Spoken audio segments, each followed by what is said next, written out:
शहद का ससुराल। शहद से याद आती है मिठास, और ये मिठास आपको आपके परिवार के करीब ले जाती है। और ऐसी ही मिठास और प्यार से जुड़ा हुआ था परिवार शर्मा जी का। शर्मा जी के 2 बेटे थे। दोनों ही बेटों की शादी हो चुकी थी। एक बेटी थी जिसकी शादी की अभी बातचीत चल रही थी। सुबह सुबह नाश्ते की टेबल पर सभी खाने का इंतजार कर रहे थे। मम्मा, पैनकेक्स को और कितना टाइम लगेगा? मुझे भूख लग रही है मम्मा, और मेरे डॉगों को भी। तुझसे बड़ा तो तेरा डुग्गू है। डुग्गू को भी पैनकेक्स अच्छे लगते हैं, बताओ। पर ज्यादा पैनकेक्स नहीं खाने चाहिए अमन, उससे पेट में प्रॉब्लम हो सकती है। वो मैदे से बनते हैं ना। अरे नहीं, पैनकेक्स तो हेल्दी होते हैं नेहा, मुझे तो बड़े अच्छे लगते हैं। पहले तो मुझे लगता था कि ये आज के जमाने का खाना है, फिर समझ में आया नहीं भाई, आटे से ही बहू इडली जैसा केक बना देती है और उस पर लगा देती है शहद, और ऐसे तैयार हो जाता है पैनकेक। वाह भाभी, सही है, आप तो बड़ी स्मार्ट निकली। पर मुझे ना पैनकेक नहीं खाना। मैं तो अपने लिए कॉर्नफ्लेक्स में दूध और हनी डालकर ही खाऊंगी, और बहुत सारे फ्रूट्स भी। इससे अच्छा और हेल्थी कुछ हो ही नहीं सकता। खाना ऐसा होना चाहिए जिससे बनाने में मेहनत भी ना लगे। मैं तो अपने ससुराल वालों को भी कॉर्नफ्लेक्स खाने की आदत ही डाल दूंगी। तभी अपनी सास के लिए गर्मा गर्म आलू के पराठे और बेटे के लिए पैनकेक्स लेकर सीमा रसोई से बाहर आती है। सॉरी पापा जी, मम्मी जी, वो क्या है ना, सिलेंडर खत्म हो गया था तो उसी को चेंज करने में वक्त चला गया और नाश्ता बनाने में देरी हो गई। आप बस 2 मिनट बैठिए पापा जी, प्रीति दही में छौंक लगा ही रही है। तभी हड़बड़ी में प्रीति वहां आती है। अभी 10 मिनट पहले घड़ी देख कर गई थी मैं, तब 8:45 बज रहे थे। ये पलक झपकते ही 9:30 कैसे हो गए? सुबह सुबह घड़ी इतनी तेजी से भागती है कि क्या बोलूं। ये लीजिए पापा जी, आपकी छौंकी हुई दही और पराठे, आपके फेवरेट। हाँ, गर्मी के दिनों में तो अब दही रोटी ही खाना पेट के लिए सही है, वरना पेट की बैंड बज जाती है। इतना सादा खाता हूँ, उसके बाद में मेरे मुंह में छाले हो गए। अगर पराठों के साथ छोका हुआ दही लूंगा तो मेरे छालों में और चुभन होगी। प्रीति, मेरा तो रहने दो। अरे ऐसे कैसे रहने दो बेटा, छाले पर शहद लगा ले, छाले धीरे धीरे दबने लगेंगे। भूखे रहने से पेट की गर्मी और बढ़ेगी। अच्छा ऐसा क्या?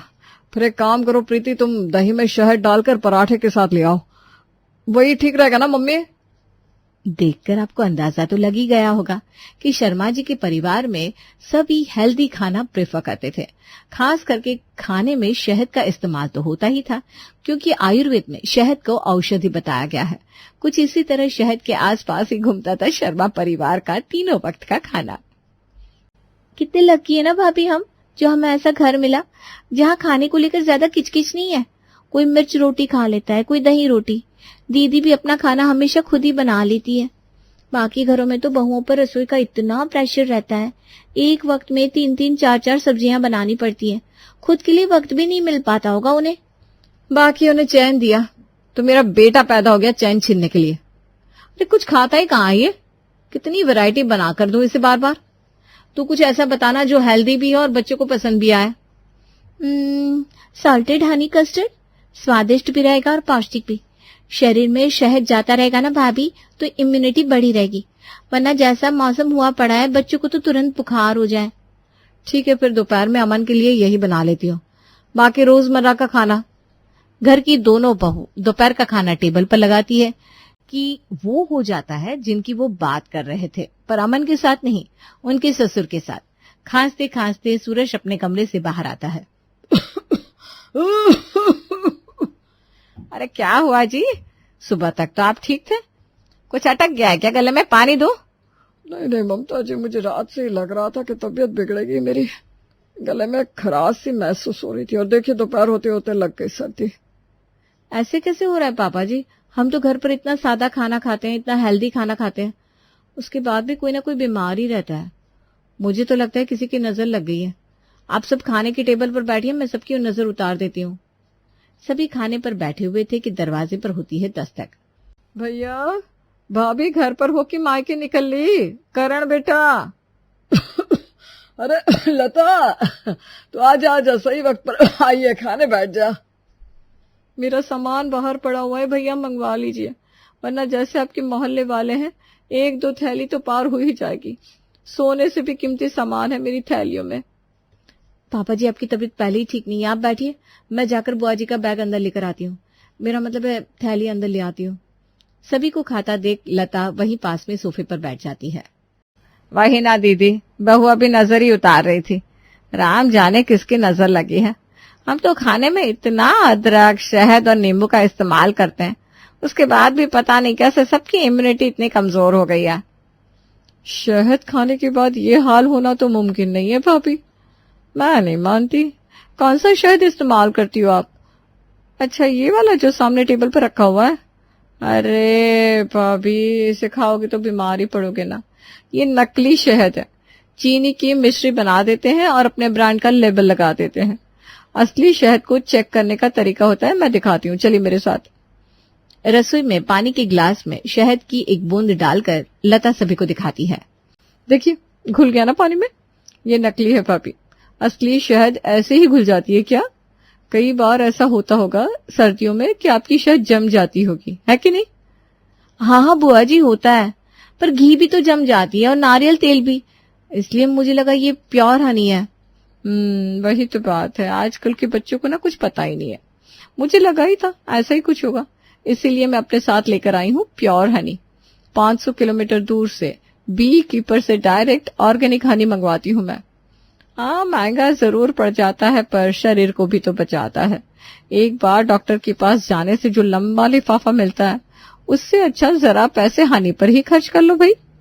और सच में लता की लाई हनी को खाकर ही सुरेश की खांसी ठीक हो जाती है। मेरे लिए भी उपाय बताओ ना बुआ जी।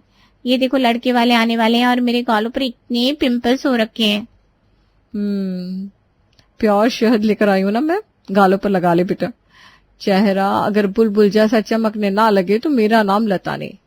और एक चम्मच गर्म पानी से पी ले, थोड़ा शरीर भी कम हो जाएगा तेरा। लता के लाए शहद से शर्मा परिवार वालों की चमक ऐसी बढ़ जाती है कि बाकी किसी भी ब्रांड की शहद से उनका मन उठ जाता है। एक हफ्ते बाद लता के लौटने का समय आ जाता है। तो जो एक डब्बा शहद लेकर आई थी वो तो खत्म होने वाला है। अब इसके बाद हमें शहद चाहिए तो कहाँ से मंगवाएंगे लता? मधुमक्खी पालने वाले का नंबर दे दिया है मैंने, बहू को दिया है, बस फोन करके ऑर्डर दे देना, वो खुद कुरियर लगा देते हैं। और लता के जाने के बाद भर भर कर शर्मा निवास में शहद की बोतलें आने लगती है। इस शहद में तो अपना ही स्वाद है मम्मी, बुआ जी बिल्कुल ठीक कहती थी। ओरिजिनल चीजें तो ओरिजिनल ही होती है। मेरे आलमंड शेक में हनी डालने के बाद इसका जो फ्लेवर आता है ना, क्या बताऊं मैं। और अब मेरी तबीयत भी खराब नहीं हो रही दादी। बुआ दादी तो बहुत स्मार्ट है, मुझे लगता है वो डॉक्टर है। देख रही है ममता जी आप, कभी आपके मायके वालों ने हमारी इतनी फिक्र की है? ये है मेरी इकलौती बहन, कितनी चिंता करती है हमारी, बताइए। अरे तो मैंने कब अपने ससुराल वालों को बुरा कहा है? मैं तो हमेशा ही कहती हूँ मुझे बहुत अच्छा ससुराल मिला है। इसी तरह दिन बीतते जा रहे थे और आ जाती है महीने की आखिरी तारीख। 15,000 का राशन अचानक 25,000 का कैसे हो गया? 10,000 का क्या खा गए सब? अपने पर्सनल खर्चों को राशन के खर्चे में मत लिखा करो प्रीति। क्या लेकर आई थी बताओ? कोई शॉपिंग वॉपिंग की थी क्या? हाँ दीजिए आप भी। मैं अपने पर्सनल खर्च को रसोई के राशन में क्यों ऐड करूंगी? वो तो पहले हम मार्केट वाली सस्ती शहद मंगवाते थे। बुआ जी के बताने के बाद हमने ऑर्गेनिक हनी मंगवाना शुरू किया। एक तो वो शहद पहले ही महंगा होता है, ऊपर से ट्रांसपोर्ट का भाड़ा भी जुड़ जाता है। ये 10,000 उस शहद के ही है।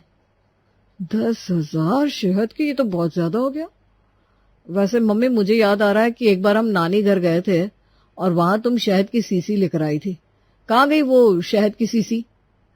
अरे हाँ बेटा, बिल्कुल ठीक याद दिलाया। वो तो एकदम प्योर हनी था और पुराना भी। तेरे नाना कहते थे कि शहद जितना पुराना होता है उतना अच्छा होता है। आजकल तो हर चीज पर एक्सपायरी का टैग लगा देते हैं, पहले तो कुछ भी नहीं होता था एक्सपायर। मुझे तो लगता है दिवाली की सफाई में वो शहद की सीसी स्टोर रूम में चली गई होगी।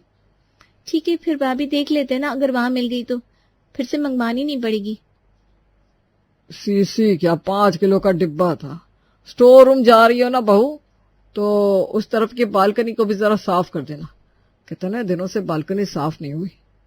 और शहद को ढूंढने के लिए खुलता है स्टोर रूम का ताला और उसमें लगी हुई बालकनी। बहुत ढूंढने के बाद भी शहद का डब्बा तो किसी को नहीं मिलता, पर मिलती है मधुमक्खियां और उनका छत्ता। मम्मा, बी का घर वो देखो। अरे, ये तो इतना बड़ा छत्ता बनाकर रखा है मधुमक्खी ने बालकनी पर। अब क्या होगा? क्या होगा पापा जी, अब होगी कमाई। घर में मधुमक्खी का छत्ता लगना बहुत ही शुभ होता है। ये भगवान का संकेत है कि हमें शहद का काम शुरू करना चाहिए। वाह भाई, ये तो बहुत अच्छा आइडिया है। प्रेम, तेरी बीवी तो बड़ी स्मार्ट है। बिजनेसमैन के घर की लड़की को लाने का यही तो फायदा होता है भैया। मैं ना अगल बगल से ऑर्डर लेना शुरू करता हूँ। इस महीने जो 10,000 एक्स्ट्रा पैसे हनी पर खर्च हुए थे, इस छत्ते से वो वापस आ जाएंगे। और पूरा शर्मा परिवार मिलकर आसपास शहद के लिए जागरूकता फैलाना शुरू कर देता है। सीने में जकड़न रहती है ना आंटी जी, तो शहद खाइए। आपको पता नहीं क्या, शहद खाने से हार्ट की लाइफ बढ़ती है। क्या शहद खाओ बेटा, आजकल तो हर चीज में मिलावट आने लगी है। अरे तो कौन कह रहा है मार्केट से नकली हनी लेने को। हमने नया काम शुरू किया है ना शहद का। आपको सामने मधुमक्खी के छत्ते से निकाल कर शहद देंगे हम। इतना पारदर्शी काम करने वाला कोई व्यापारी मिलेगा क्या आपको आंटी जी? तो बताइए, 1 किलो लिख दूं? अरे नहीं नहीं बेटा, 1 किलो बहुत ज्यादा हो जाएगा, 100 ग्राम लिख ले। जैसी बहू वैसी सास कंजड़ी। पर इस तरह सीमा तो अपने नए बिजनेस का श्री गणेश कर ही लेती है। कोई सामने से कस्टमर को अटैक कर रहा था, कोई फोन पर। फिर से अस्पताल? अरे राम मोहन, ये कैसी सूजन है भाभी की जो कमी नहीं होती। मैं तो कहता हूँ दवाइयाँ देना बंद करिए। कुछ नहीं होता, किडनी पर असर जरूर पड़ जाता है इन दवाइयों से। शहद खिलाना शुरू कर भाई। देखा परखा और आजमाया उपाय है। मेरी बहन ने मुझे बताया और मैंने शहद खाना शुरू किया। फिर क्या बताऊं भाई, 1 महीने में ही लग रहा है जैसे 5 साल और जवान हो गया हूं मैं। फिर मैंने सोचा क्यों ना ये फायदा आसपास वालों को भी दिया जाए। लोगों की भलाई के लिए शहद का काम शुरू किया है मैंने। तो भाभी को शहद खिला, महीने भर में देखना आधे से ज्यादा बीमारियां गायब हो जाएंगी। तो आधा किलो लिख लो ना तेरा। और 2 ही दिन में 20 किलो शहद का ऑर्डर शर्मा परिवार वाले जुगाड़ कर लेते हैं और फिर मधुमक्खी के छत्ते से निकाली जाती है शहद। इस एक छत्ते से तो 4 चम्मच शहद निकला मम्मी। मैंने तो कुछ लोगों से पैसे भी ले लिए। अब अगर ऑर्डर नहीं दिया तो क्या होगा? टेंशन लेने की बात नहीं है प्रेम। अब जब हाथ डाला है तो काम शुरू कर ही देते हैं। मैंने इसके बारे में रिसर्च की तो पता चला सरकार भी मधुमक्खी पालने वालों को पैसे दे रही है। तो एक लोन उठाते हैं और बड़ा काम चालू कर देते हैं। कस्टमर को कह देंगे कि ऑर्गेनिक शहद है तो डिलीवरी में वक्त लगेगा। तुम लोगों का ये जज्बा देखकर मुझे भी खुद के अंदर ना एक जुनून सा महसूस हो रहा है। ठीक है, फिर काम शुरू करते हैं। आपको भी लग रहा होगा ना कि प्लेट से शहद किस तरह शर्मा परिवार के रग में दौड़ने लगी थी। पर यही हो रहा था। करण और प्रेम जाकर बैंक से लोन ले लेते हैं और घर की बहुएं और ममता मिलकर कमरों को खाली करना शुरू करती हैं। एक कमरे को छोड़कर बाकी सारे कमरे में मधुमक्खी पालेंगे। यही काम अच्छा चल गया तो पता चला महीने 2 महीने में हमने अपना फ्लैट ले लिया। वैसे भी मोहल्ले के इस घर में मुझसे तो और रहा नहीं जाता बहू। अरे मम्मी जी, बिल्कुल यही होगा, फिक्र मत कीजिए। बस कुछ दिन जैसे तैसे तंगी में निकालने पड़ेंगे। पर एक बार ये काम जम गया ना, फिर तो हम खुद का ब्रांड बना लेंगे, शहद से शर्मा। एक बार हमारे शहर के सभी लोगों को हम कस्टमर बना ले, उसके बाद दूसरे शहरों में भी सप्लाई शुरू कर देंगे। और लोगों का फायदा हुआ तो इस बात को पार्लियामेंट तक पहुंचने में वक्त नहीं लगेगा मम्मी जी। और क्या पता सरकार हमें सम्मानित भी कर दे।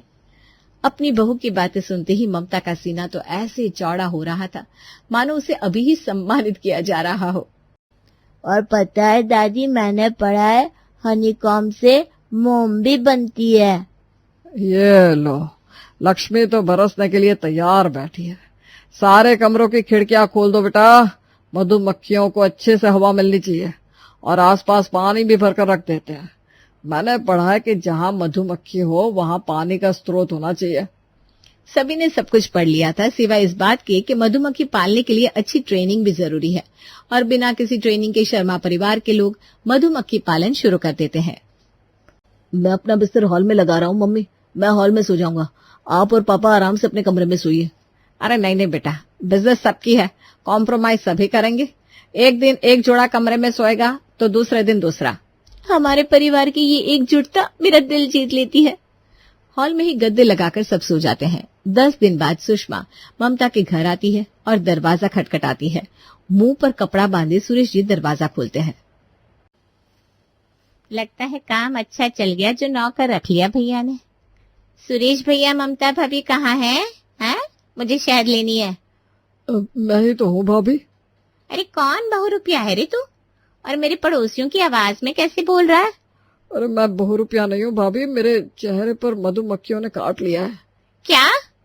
ये कहकर सुरेश अपने चेहरे पर से गमछा हटाता है। उसका चेहरा इतना सूज चुका था कि आंख नाक कुछ भी पहचान में नहीं आ रहे थे। ये कपड़ा तो पहले बांधना चाहिए था, अब तो मधुमक्खियों ने काट लिया। अब क्यों बांधा है भाई? तभी कमरों से भागती हुई सीमा और प्रीति बाहर आती है। भागो मधुमक्खियां! पूरे शर्मा निवास में अफरा तफरी मच जाती है। घर के कुछ मेंबरों को तो मधुमक्खियों ने इतनी बुरी तरह काटा था कि उन्हें अस्पताल में भर्ती करना पड़ जाता है। हॉस्पिटल के कमरे में एक के बाद एक हर बिस्तर पर एक एक मेंबर लेटा हुआ था। मेरे दिल को मजबूत बनाने के लिए शहद देने वाली थी ना सीमा, मुझे ये शहद मिला। किसका आइडिया था ये शहद का बिजनेस करने का? कोने कोने में घुस घुस कर काटा है मधुमक्खियों ने। मेरा तो आइडिया नहीं था भाई, इससे अच्छा मैं नकली शहद ही खा रहा था। तुझे ही 10,000 रुपए भारी पड़ रहे थे, सब तेरे कारण हुआ है। तुझे ही बचाने थे ना 10,000 रुपए। अरे तो मैंने थोड़ी ना बोला था कि 10,000 बचाने। तो मधुमक्खी का बिजनेस शुरू करो, ये मेरा आइडिया नहीं था पापा। अरे तो किसका था? किसकी जबान में आग लगी थी? मम्मी और चाची का आइडिया था ये दादी। बोला, दादी का चमचा बोला। मैं तो हाथ जोड़ती हूँ, नहीं करना ये नया काम। पैसे बचाने चले थे और यहाँ अस्पताल का खर्चा आ गया। लोग ठीक ही कहते हैं, जिसका काम उसी को साजे, दूजा करे तो डंडा बाजे।